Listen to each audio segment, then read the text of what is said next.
দিদি, তোর নতুন ফ্ল্যাট থেকে ঘুরে এসে মাকে বললাম সব কিছু খুঁটিয়ে খুঁটিয়ে।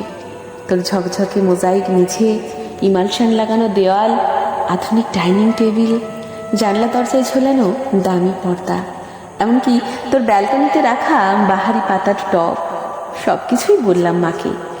নগেন দত্ত লেনে আমাদের এই আলো বাতাসহীন একতলার ভাঙা ঘরে বসে মা সব শুনলেন চোখ বুজে। শুনতে শুনতে মার মুখে ফুটে উঠছিল হাসি আর চোখে আসছিল জল। তোর ব্যালকনিতে দাঁড়ালে ছড়িয়ে থাকা শহরটাকে অনেক দূর পর্যন্ত দেখতে পাওয়া যায়। বসবার ঘরের দেওয়ালে নতুন কেনা একটা সুন্দর পেন্টিং ঘরটাকে কি গাম্ভীর্যে ভরিয়ে তুলেছে। এসব কিছুও বললাম মাকে। চোখ বুজে শুনতে শুনতে মার মুখে ফুটে উঠছিল হাসি আর চোখে আসছিল জল। তোর চেহারাটা আগের চেয়ে অনেক ঝকঝকে সুন্দর হয়েছে, ফর্সা হয়ে গেছিস অনেকটা। যদিও তোর হাসিটা আছে ঠিক সেই ছেলেবেলারই মতো। জামাইবাবুর মুখে শুনলাম সামনের পুজোয় তোরা নাকি একেবারে পুরো দক্ষিণ ভারতটাই বেরিয়ে আসবি। মা নগেন দত্ত লেনের অন্ধকার ভাঙাচোরা ঘরে বসে এসব শুনতে শুনতে হেসেছে, আর কেন জানি না মার চোখে এসেছে জল। সব কিছুই বলেছি দিদি, শুধু তোর ডাইনিং স্পেসে রাখা দুধ সাদা রঙের ওই ফ্রিজটার কথা মাকে বলিনি। তোর বিবাহ বার্ষিকীর উজ্জ্বল সন্ধ্যায় তুই যখন গা ভর্তি গয়নায় অপরূপা হয়ে ফ্রিজের মাথায় হাত রেখে হাসছিলি, তখন যে তোকে কি দারুণ সুন্দর লাগছিল। মাকে বলিনি সে কথাও।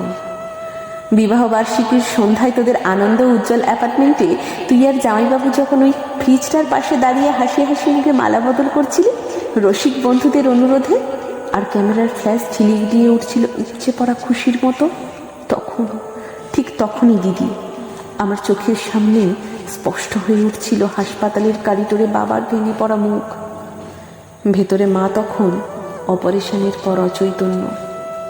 ডাক্তার এসে বাবাকে বললেন, চোখটা বোধহয় আর বাঁচানো গেল না, তাও একবার চেষ্টা করে দেখতে পারেন মাদ্রাজে। যদিও সে অবশ্য অনেক টাকার ব্যাপার। হাড়ি কাঠে আটকা পড়া অসহায় পশুর মতো করুণ দেখাচ্ছিল তখন বাবার মুখটা। সিঁড়ি দিয়ে নেমে আসতে আসতে বাবা আমার কাঁধে হাত রেখে বলছিলেন, কমলাকে সারা জীবন শুধু দুঃখ কষ্টই দিলাম, সুখ দিতে পারলাম না। আজ ওর চোখ দুটোও চলে গেল, সবই আমার কপাল। দিদি, অনেক দর দস্তুর চাপাচাপির পর তোর বিয়েটা যখন আরও কয়েক ভরি সোনা আর একটা ফ্রিজের দাবিতে আটকা পড়েছিল অনিশ্চয়তার ঘেরাটোপে, বাবা তখন কাউকে না জানিয়ে চড়া সুদে ধার করেছিলেন অনেক অনেক টাকা। সামান্য মাইনের প্রাইভেট কোম্পানির চাকরি করা বাবা বেঁচে থাকতে থাকতে অন্তত একটা মেয়েকে পার করার দুরন্ত আশায় ঝুঁকি নিয়ে ফেলেছিলেন অনেকটা।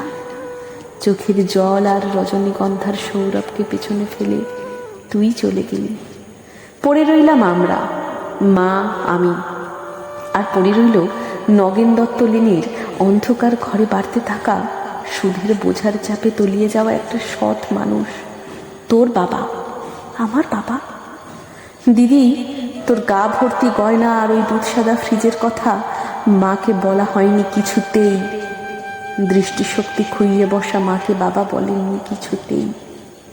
শুধু অসহায়ের মতো খুঁজতেন মার মুখের একটু হাসি, বড় মেয়ের ভালো ঘরে বিয়ে হবার একটু তৃপ্তি। সে হাসি খুঁজতে খুঁজতে ক্লান্ত বাবা চলে গেছেন। এখন নগেন দত্ত লেনের অন্ধকার ঘরে বসে মা আর আমি আনন্দেই আছি। একটা আনন্দ বোধহয় সবচেয়ে বড় দিদি, এ বাড়িতে আর কোনোদিনও সানাই বাজবে না, সাহানাই। সানাই, রজনীগন্ধা, বেনারসি, হইচই এসব অপ্রাসঙ্গিক হয়ে থেকে যাবে চিরটা কাল।